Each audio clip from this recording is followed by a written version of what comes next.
Ce matin-là, une trentaine de treillis se présentent à l'entraînement.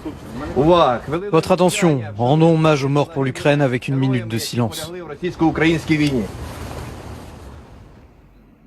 Le recueillement terminé, contre toute attente, ces hommes se mettent à chanter.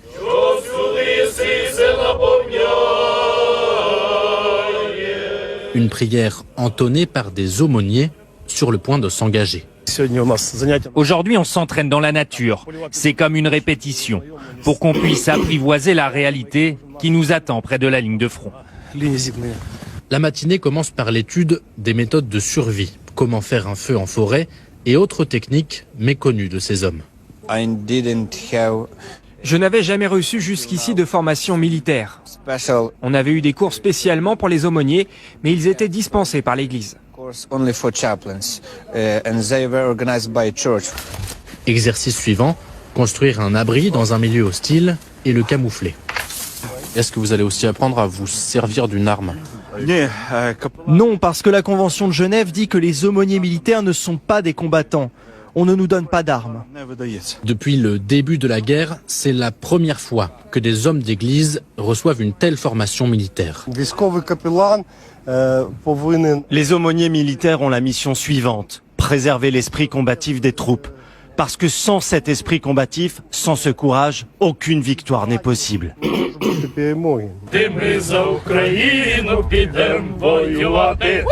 Une foi en la victoire, d'autant plus nécessaire que l'armée ukrainienne souffre depuis plusieurs semaines face à la pression russe à l'est du pays.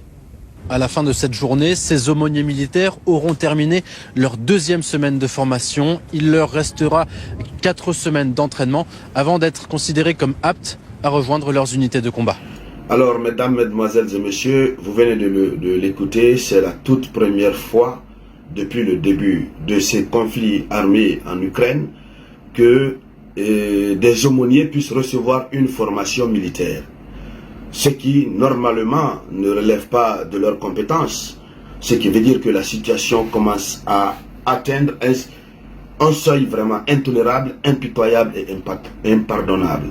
Autrement dit, la situation devient très compliquée au niveau de l'Ukraine. Ces messieurs que vous voyez là, chères dames, chers messieurs, et ce sont des guides religieux. Les aumôniers sont les représentants de divers cultes religieux au sein ou auprès des forces armées. Alors, en temps normal, les aumôniers sont là auprès des militaires pour remonter leur morale. Lorsque un militaire au combat reçoit une blessure vraiment très grave, l'aumônier est là, les aumôniers sont là pour mettre de l'huile bénie sur la plaie, et voilà, concomitamment avec le traitement d'urgence que l'équipe de la médecine se met en train de faire. Eux, ils sont là pour verser l'eau bénite, pour faire des prières, pour dire de bonnes choses, ce qui permet, n'est-ce pas, d'adoucir la douleur et de remonter le moral des soldats qui sont au combat. Donc voici le rôle classique des aumôniers militaires, des aumôniers, hein, en période de conflit armé. Alors ces aumôniers-ci, il faut dire, nous avons des aumôniers qui peuvent être militaires. Mais généralement, qu'est-ce qui se passe? Ces aumôniers militaires sont choisis généralement au sein des forces armées. Donc des militaires en même temps aumôniers. Autrement dit, militaires, hommes religieux. Généralement, c'est ce qui se fait. Alors, pour le cas de l'Ukraine, nous constatons que ces aumôniers ne sont pas des militaires. Donc, ils ne sont pas des aumôniers militaires. Voici la première difficulté. Ce qui fait qu'ils n'ont reçu aucune formation militaire. Sinon, à la base, un aumônier militaire, c'est quelqu'un qui est préparé à la guerre. C'est quelqu'un qui a reçu la formation militaire, qui a appris l'instinct de survie et qui est à mesure, ou qui serait à mesure de se défendre au cas où il aurait des problèmes sur le champ des hostilités, sur le terrain de la guerre. Mais nous avons en face une situation qui décrit carrément l'inquiétude, n'est-ce pas, des Ukrainiens qui n'ont pas été préparés et qui sont obligés de faire recours à des simples aumôniers qui n'ont pas reçu de formation militaire, auxquels on donne la tenue militaire. On donne la tenue militaire pour se présenter sur la ligne de front. Donc, ils se présentent sur la ligne de front en tenue militaire. Mais le problème, c'est que ils n'ont pas reçu la formation militaire, premièrement. Deuxièmement, ils n'ont pas les équipements militaires qu'il faut pour être sur un champ de bataille. Bien sûr qu'ils ne vont pas sur le champ de bataille pour pouvoir se battre. Mais attention, ils sont habillés de la même manière que les forces ukrainiennes qui sont en train de lutter sur le terrain. Voilà. Les signes distinctifs. Vous savez, en matière de conflit armé, il y a ce qu'on appelle les signes distinctifs. Ce qui permet de distinguer les militaires ukrainiens, c'est la même chose qui permet de distinguer ces aumôniers. C'est-à-dire, lorsque vous voyez ces aumôniers, vous voyez les militaires ukrainiens, il n'y a pas de différence. J'allais dire, ils sont tous militaires. Or, au fond, on a une catégorie qui a suivi la formation militaire et qui est sur le terrain pour combattre. Et de l'autre côté, on a une catégorie qui n'a pas du tout reçu de formation militaire et qui n'est pas là pour se battre, qui est là simplement pour pouvoir assister moralement, spirituellement, guider spirituellement l'équipe qui se trouve au niveau de la ligne de front. Et donc, ils sont en tenue militaire et ils n'ont pas reçu aussi de formation pour pouvoir se défendre au cas où ils seraient attaqués, n'est-ce pas, par le camp adverse, par le camp ennemi. Alors donc, voici des gens qui sont là, qu'on appelle des aumôniers, et qui, a priori, il n'y a pas de différence entre eux et les militaires proprement dit. Mais l'autre problème, c'est qu'ils ne sont pas armés et ils n'ont pas le droit de posséder une arme. Vous avez entendu l'autre dire, un des membres du clergé dire, selon la Convention de Genève, d'accord, ils n'ont pas droit de tenir une arme. La convention, les conventions de Genève sont ces conventions-là qui établissent les règles, n'est-ce pas, et qui doivent être respectées en matière de conflit armé, ce qu'on appelle le droit dans la guerre. Parce qu'il faut le dire, encore une fois, il faut répéter, il y a le droit dans la guerre. Le droit de la guerre et le droit dans la guerre. Donc, il y a le jus in bello et le jus ad bellum. Là, nous parlons du jus in bello, le droit dans la guerre.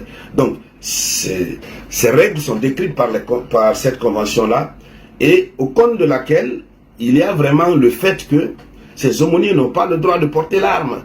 Eux, ils sont considérés simplement comme étant des guides spirituels. Mais la réalité, c'est que ces guides spirituels devraient être habillés normalement, autrement. Voilà. À l'allure des choses, lorsque, imaginez un instant, lorsque la Russie, les soldats russes visent, n'est-ce pas, une base militaire ukrainienne, et que ces gens sont là comme ça, comme la manière dont vous venez de voir, est-ce qu'ils pourront savoir effectivement que c'est eux, ils ne font pas partie du moment où ils sont habillés en tenue militaire? Est-ce qu'ils pourront savoir que ce sont simplement des aumôniers, ce sont des gens qui ne se battent pas? Mais ça va tirer sur eux. C'est clair. Même si par après on parlera de la violation des règles du droit international humanitaire, mais quoi qu'il advienne, le mal sera déjà posé. Alors, c'est pourquoi déjà, il faut comprendre que c'est difficile pour l'Ukraine, qui aujourd'hui tente, n'est-ce pas, à manque de ressources humaines, tente, n'est-ce pas, de transformer ces aumôniers en véritables soldats. Parce que là, ils ont commencé à les donner, n'est-ce pas, la formation militaire, petit à petit.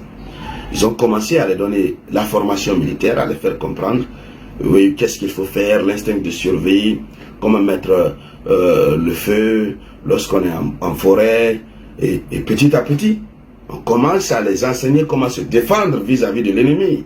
Donc, ce qui n'est pas prévu dans leur rôle, qui se trouve être dans les conventions de Genève. D'accord? Alors donc, et la situation devient encore de plus en plus très compliquée. Si l'Ukraine veut continuer à maintenir ses aumôniers sur le champ des hostilités, mais qu'on les donne des armes, c'est très simple. Voilà, qu'on les donne des armes, au lieu de faire semblant d'être avec des aumôniers, pourtant, ils jouent quelque part un rôle militaire. Du moment où ils sont en tenue militaire, du moment où ils sont en tenue militaire, du moment où l'adversaire militaire n'a pas la possibilité de faire la distinction entre eux et les autres militaires, même si cela est prévu par les règles du droit international, qu'ils doivent faire en sorte qu'ils puissent avoir une distinction entre eux et les autres, mais cela n'est pas évident. Cela n'est pas évident et nous savons tous les règles établies qui doivent être respectées en matière de conflit armé. Ce sont des règles généralement difficiles à être respectées. C'est de cela qu'il s'agit.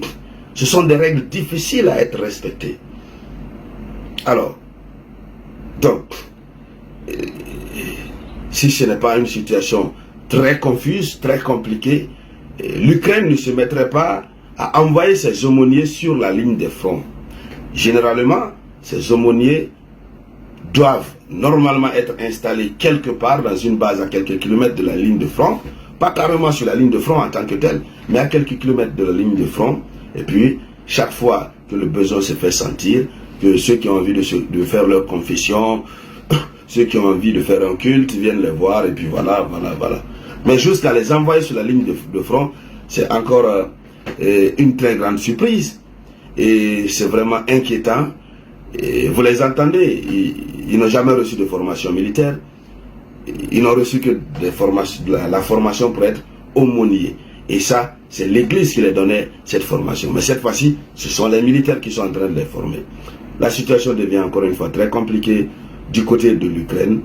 Et c'est pourquoi nous constatons une mobilisation indirecte des ressources humaines et qui doivent se transporter sur la ligne de front. Alors donc, quoi qu'il advienne, on va continuer de suivre cette actualité. Et merci encore une fois de vous abonner à la page Le Samouraï TA. Je vous reviens tout à l'heure avec une nouvelle vidéoconférence. C'était la voix du samouraï.